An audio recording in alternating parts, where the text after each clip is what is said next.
তোমার নিমায়ে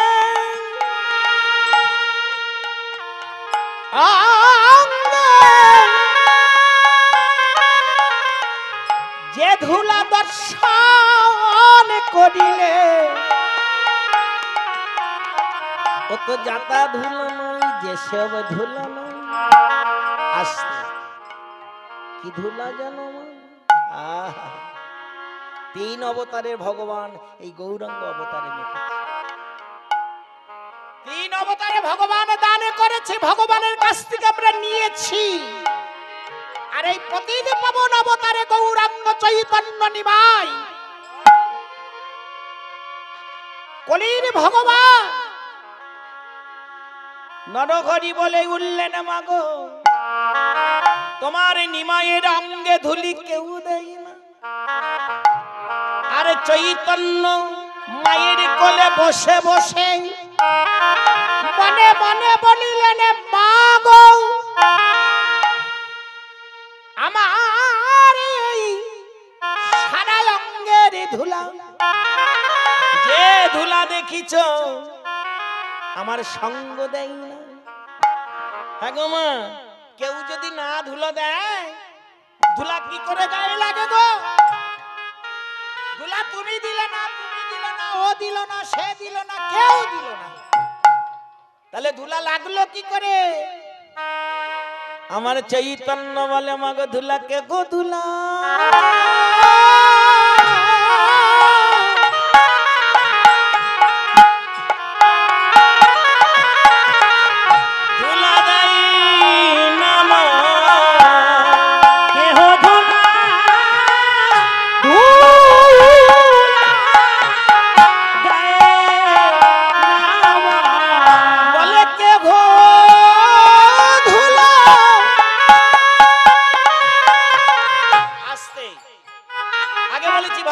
ভক্তিমতী মায়েদের ধুলা যদি কেউ না দেয়, আচ্ছা ধরুন আমার গায়ে ধুলা নেই, তাহলে আপনি ধুলা পেলাম।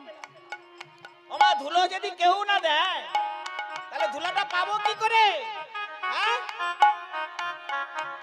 তোমারে গগুরি মাগো নিজে মেখেছে, হরিবল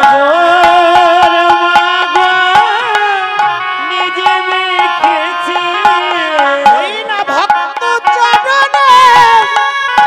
চরণের ধুলি। গগুরি মাগো নিজে হরিবল হরিবল ভক্ত চরণ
আমাদের দামি শরীর তো, হ্যাঁ এ শরীরের দাম আছে না, কোটি কোটি টাকা আছে না।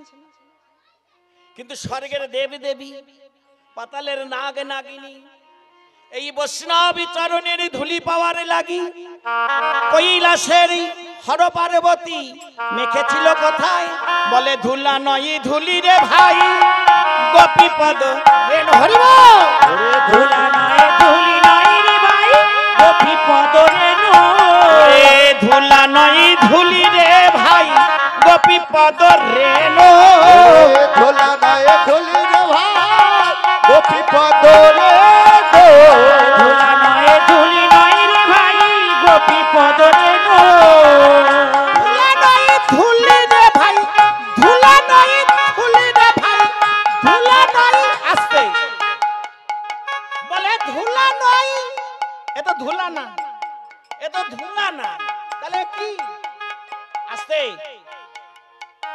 ধুলা নয় ধুলি রে ভাই, ধুলা নয় ধুলা নয় আসতে, ওমা ধুলা কাকে বলে আর ধুলি কাকে বলে? পদ মহাজনী পদ আমি আগে বলেছি অতল সমুদ্র, এ শেষ হয় না। কি বলছে ধুলা নয় ধুলি রে ভাই, ধুলা নয় ধুলি রে ভাই গোপী পদ রেণু, গোপী পদ রেণু। আমাদের শরীর বড় দাম, এত দাম যা পুঁটি মাছের চেয়ে দাম। মরে গেলে একটা পুঁটি মাছ বাজারে বিক্রি হবে, কিন্তু বিক্রি তো দূরের কথা, যাকে এত কিছু দিয়েছ সে বলে কখনো তাড়াতে পারে। ধুলা নয় ধুলি রে ভাই গোপী পদ রেণু, ধুলা নয় ধুলি রে ভাই গোপী পদ রেণু। বাগানিটা করে দেই। ধুলা হলো রাস্তায়, রাস্তা ধুলা দেখেছেন, ওকে বলে ধুলা। আর ধুলি বলতে কাকে বোঝায়? এই যে আপনারা এখানে এসেছেন এগুলো হলো পদধূলি, বৈষ্ণবে ধুলি, গোপী ধুলি, মহাজনের ধুলি। যে ধুলা আমার ভগবান মেখেছে, যে ধুলা আমার স্বয়ং সেই দেবাদিদেব মহাদেব মেখেছে, যে ধুলা স্বর্গের যত দেব দেবী ছিল মেখেছিল, আরে সেই ধুলা মেখেছিল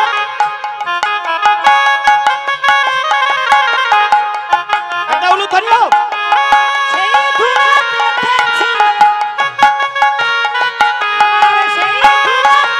আস্তে ওমা কে মেখেছে গো, সবাই তো গাও, কে মেখেছে? সেই ধুলা মেখেছিল নন্দের নন্দকান,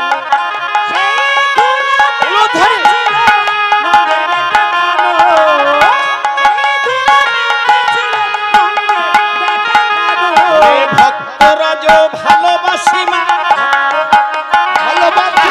ভক্ত রাজ ভালোবাসি মা, ভক্ত রাজ ভালোবাসি মা, আমায় ভক্ত ছাড়াই আমি জানি না, ভক্ত রাজ ভালোবাসি মা, আমি জানি না, ভক্ত রাজ ভালোবাসি মা। আস্তে কি গো মায়েরা বলে না বাবা অনেক কষ্ট করে আমার স্বামী কাপড়টা কিনে দিয়েছে, না বাবা আমার ছেলে সেই কেরালার থেকে এনেছে গো। কি এনেছে? যখন কুরুক্ষেত্রের যুদ্ধ, আসতে একদম বাজে না, কুরুক্ষেত্রের যুদ্ধ যখন হয়েছিল অর্জুন যুদ্ধ করতে চাইলেন না, যুধিষ্ঠির পঞ্চপাণ্ডব কেউ চাইল না। বলে কেন? কৃষ্ণ জিজ্ঞাসা করছে তুমি যুদ্ধ করবে না কেন? বলছে এরা তো সবাই আমার আত্মীয় স্বজন বন্ধু বান্ধব, এদেরকে আমি নিজ হস্তে কি করে বধ করব কৃষ্ণ? কৃষ্ণ ঈশ্বর হেসে বলছে অর্জুন দাদা তুমি তো উপলক্ষ, আমি তো, তুমি কি মারবে গো? তোমার মারার কোনো ক্ষমতা শক্তি আছে? তোমার মারার আগে তো আমি ওদেরকে মেরে রেখেছি, কেবলমাত্র তুমি উপলক্ষ। উপলক্ষ না বাবা, এই আমিত্ব ভাব ছেড়ে দাও। এ ধুলা আর কবে মাখবে? বিশ্বাস যার কৃষ্ণ তার, ভক্তি যার কৃষ্ণ তার। ভক্তি নেই যেমন গান্ধারী, আসতে মায়েরা স্বামী মরে গেলে সবাই বিধবা হই, হয় না? বলছে ভক্তি যার কৃষ্ণ তার, বিশ্বাস যার ভগবান তার। যখন লঙ্কার রাজা রাবণ ভগবানে বারবার রামচন্দ্র বধ করতে চাইলেন, কিন্তু রাবণ বধ হলো না।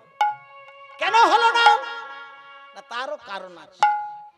একটাই কারণ, রাবণের গায়ে এত শক্তি ছিল, শক্তিটা পেয়েছিল কার কাছ থেকে? আদ্যা শক্তি, মহামায়া, যোগমায়া। যে শক্তি ওই যোগমায়ার কাছ থেকে পেয়েছিল, সে শক্তি দেখেছেন নারী শক্তির কাছে কিন্তু পুরুষ হারে মেনেছে। আমরা যতই নারীকে বদনাম করি, যতই নারীকে গার্জনে মারি, বাবা নারীর কাছে তোমাকে হাঁটতে হবে আস্তে।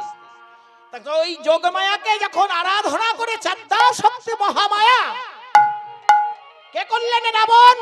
আর রাবণকে বরে দিলেন ওই যোগমায়া, যজ্ঞেশ্বরী, তোমাকে আমি শক্তি বলে দিলাম, কেউ তোমায় হারাতে পারবে। তবে তুমি নিজের দোষে একদিন তুমি তোমার সমস্ত শক্তি বল হারিয়ে ফেলবে, যেদিন তোমার মাথার ঠিক থাকবে না।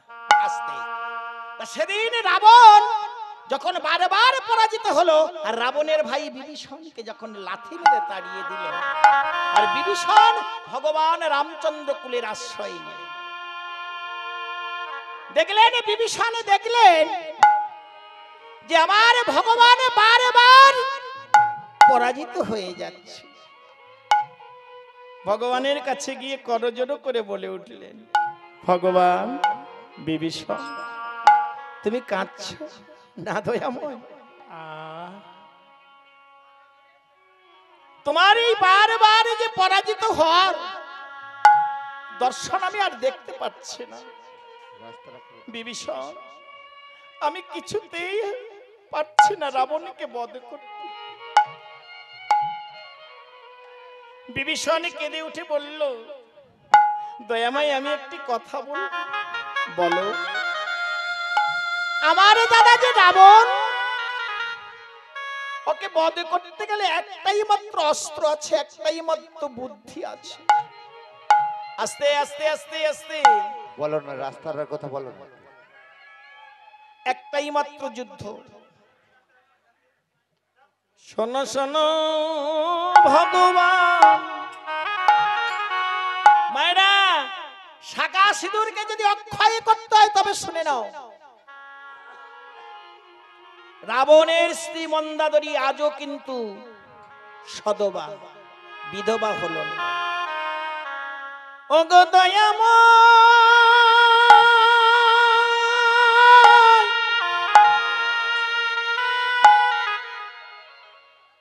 সত্যই যদি তুমি আমার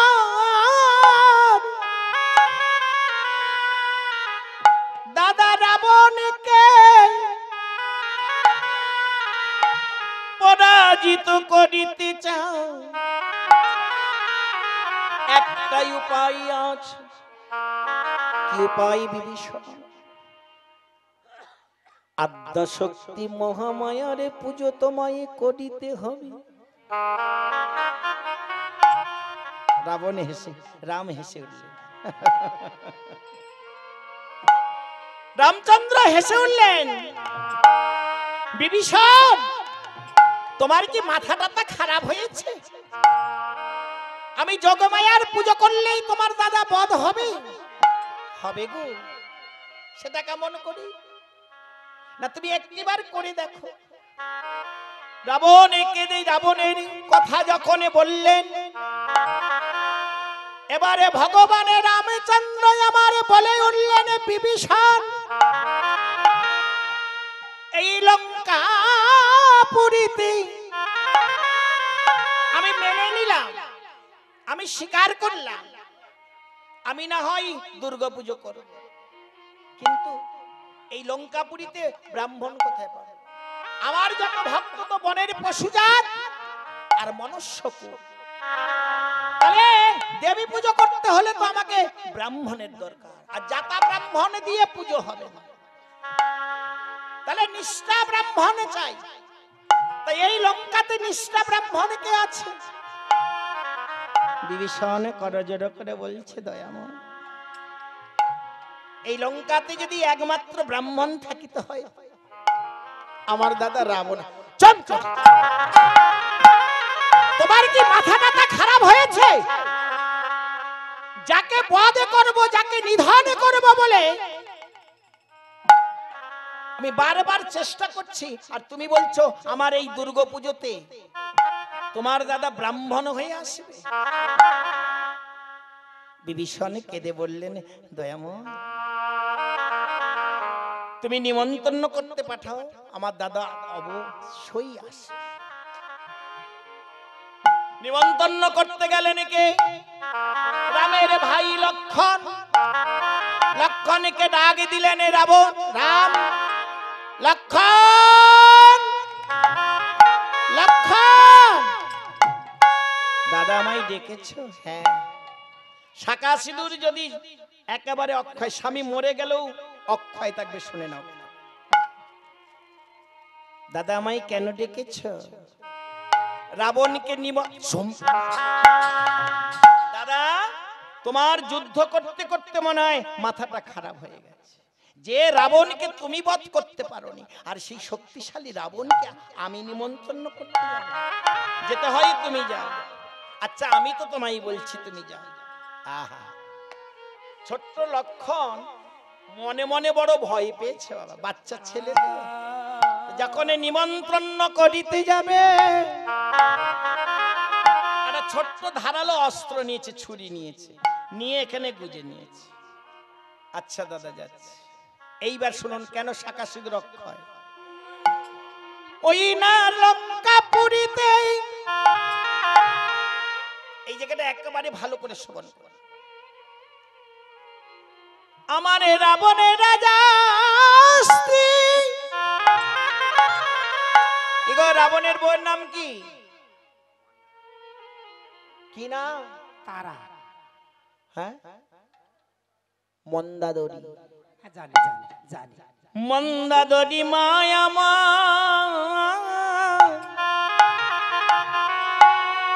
ঠিকই যখনই এই ভগবানের ভাই লক্ষণ এই রাবণ রাজার রাজপ্রাসাদের সম্মুখে দাঁড়িয়েছে, আর এদিকে মন্দাদরি মা আমার বলে উঠলেন, ওগো ভগবান, ভগবান,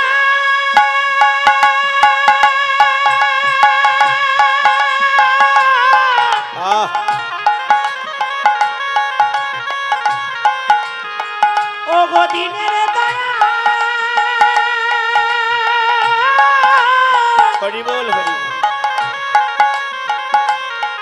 দিনের বন্ধু, অনাথের বন্ধু, করুণার সিন্ধু, যার কেহ নাই তুমি না কি তা, একটিবার অভাজনে কৃপা, কৃপা করো, করো হে। ওগো ভগবান,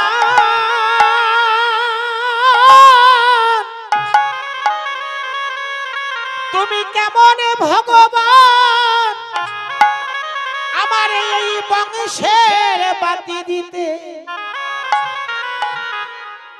কি গো, আমারে বংশের বাতি দিতে কেউ রইল না। পুত্র কত বলে দাও, আস্তে আস্তে আস্তে বলো, পুত্র কত বলো? 1 লক্ষ পুত্র, 100 লক্ষ নাতি, কেহ নাহি রইল তারা, আমার এই বংশে দিতে বাতি। আস্তে, 1 লক্ষ পুত্র, 100 লক্ষ নাতি, মানে 1 লক্ষ ছেলের নাতি পুত্র 100 লক্ষ, তারা বংশে রইল না কেউ দিতে বাতি। তুমি কেমন ভগবান, আমার মা বলার মতো কেউ রইল না। মন্দাদরি মায়া কেঁদে কেঁদে বলল, জগতে কেউ বাকি রইল না। ঠিক এমত সময় আস্তে আস্তে আস্তে ভগবানের ভাই লক্ষণে ডাকে দিলেন, মা মা মা, চল। কে মা বলে ডাকলো? 1,00,000 পুত্র 100,00,000 নাতি, এরা বংশে রইল না কেউ দিতে পারে। যেই মা বলে ডেকেছে, মন্দাদরি ছুটে গিয়ে ওই সিংহ দুয়ারটাকে খুলে দিয়েছে। খুলে দিয়ে দেখছে ভগবানের ভাই দাঁড়িয়ে আছে। ছুটে গিয়ে মন্দাদরি চটিয়েছে, ওরে লক্ষণের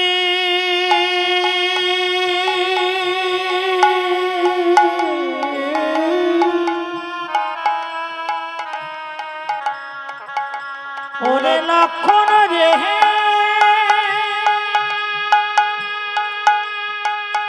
ওরে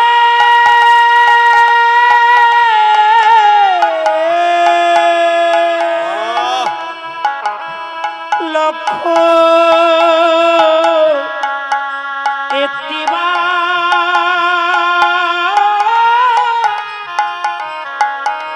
মা বলে ডাকে না, আর একটিবার মা বলে ডাকে না রে লক্ষ,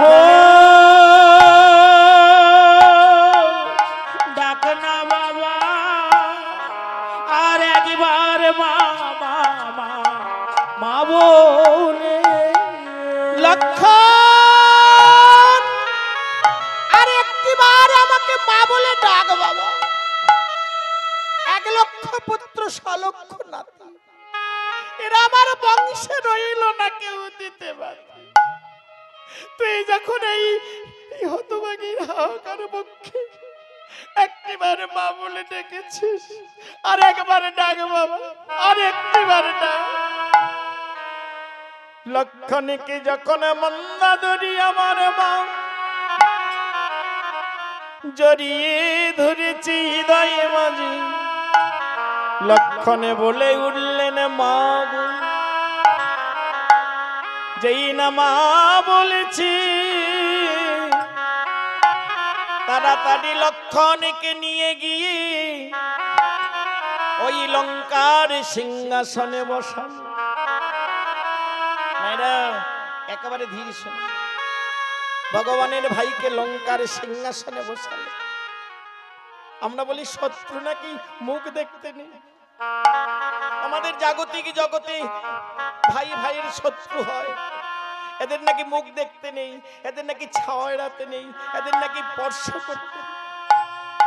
যে পরম শত্রু, যার স্বামীকে মারবে ভগবান, আর সেই ভগবান আমার ভক্তের বাড়িতে গিয়েছে। একেবারে রাবণের সিংহাসনের উপরে আমার ভগবানের ভাই লক্ষণকে বসান। লক্ষণ, লক্ষণ বাবা, ক্ষণকাল অপেক্ষা। মন্দাদরি যেন পাগলের মতো হয়ে গেছে, উদাসীন হয়েছে। মন্দাদরি মা ছুটতে ছুটতে ঘরের ভিতরে একটা সোনার পাত্র ছিল, একটি ঘটি ভরা জল এনেছে।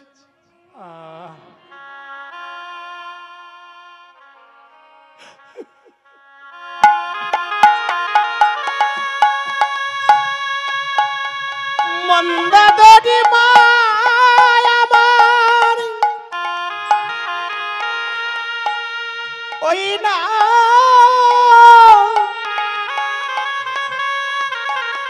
লক্ষণের দুটো চরণ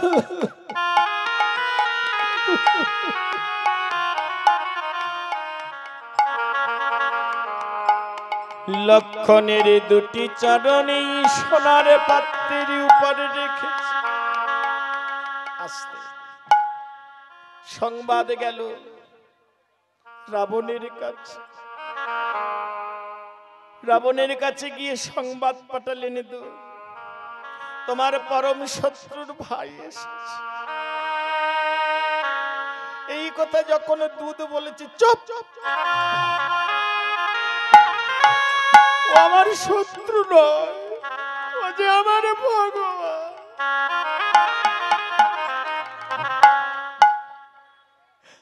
রাবণ পাগল হয়ে গেছে। হরিণীর পেটে যখন নাভি থাকে, মৃগ থাকে, গন্ধে যেমন হরিণী যেমন পাগল হয়ে যায়,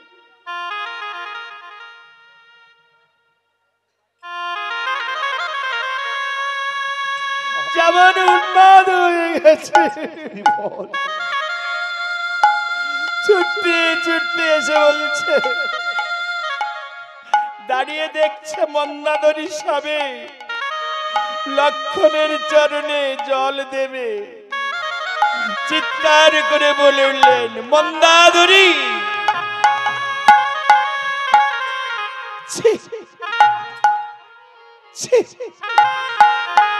এ কি করছো মন্দাদরী? জগতে কি আরে কোনো জল ছিল না? মন্দাদরী এ কি করছো তুমি? পুকুরের জলে দিয়ে আমার ভগবানের চরণে ধোয়াচ্ছ। দাঁড়াও মন্দাদরী, রাবণের মতো শক্তিশালী বীর, আমাদের কত অহংকার, কি আছে কি দিবি যাবে? ভগবানের বাড়ি লক্ষণ যখন বসে আছে,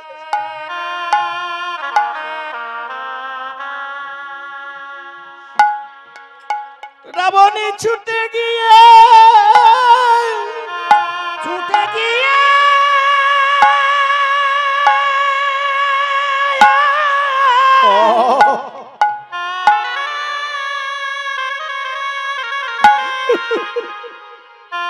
মন্দাদরীর হাত থেকে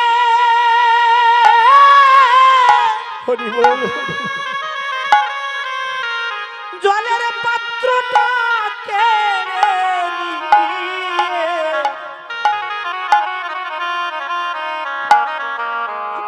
পাত্রটাকে রেখে দিল। পরে নয়ন জলে চরণ দোয়ানোর কথা বলিল। রাবণ ছুটে গিয়ে মন্দাদরীর হাত থেকে জলের পাত্রটাকে কেড়ে নিয়ে দূর করে ফেলে। মন্দাদরী, আমি একদিনই তোমায় বলেছিলাম আজ যে সারা জন্মে তুমি আমাকে নিয়ে কাঁদছো, যেদিন আমি ভগবানের স্ত্রী সীতা ঠাকুরানীকে এনেছিলাম, সেদিন আমি তোমায় বলেছিলাম মন্দাদরী তুমি আর কেঁদো না। কেন জানো, এই কাঁদতে কাঁদতে একদিন তোমার চোখের জলটা শেষ হয়ে যাবে। যেদিনই আমার প্রভু এই রাজ্যে আসিবে, সেদিনই তুমি কি দিয়ে চলো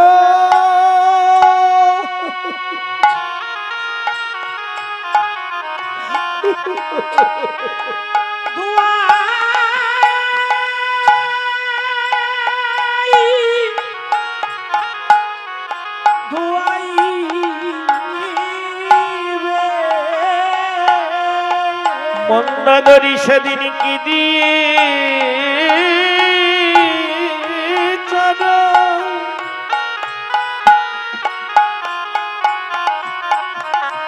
চরণে ধুয়া ধুয়াইবে।